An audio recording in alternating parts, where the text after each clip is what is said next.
এই দোয়ার তৃতীয় অংশে আছে তাকরীর। তাকরীর মানে পাপের স্বীকৃতি। তাকরীর মানে কি? তাকরীর মানে পাপের স্বীকৃতি। এই দোয়ার তৃতীয় অংশে আছে ইন্নী কুনতু মিনাল যালিমিন। ও আল্লাহ, আমি জালিমদের অন্তর্ভুক্ত। আল্লাহ, আল্লাহ আমি জালেম। আল্লাহ আমি ভুল করেছি, অন্যায় করেছি। আল্লাহ আমি জালিমদের অন্তর্ভুক্ত। এই পাপের স্বীকৃতি, অ্যাকনলেজমেন্ট আল্লাহ বড্ড পছন্দ করেন।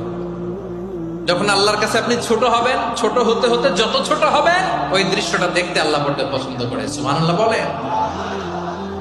3 নম্বর অংশ ইন্নী কুনতু মিনাজ জালিমিন। আল্লাহ আমি জালেমদের অন্তর্ভুক্ত।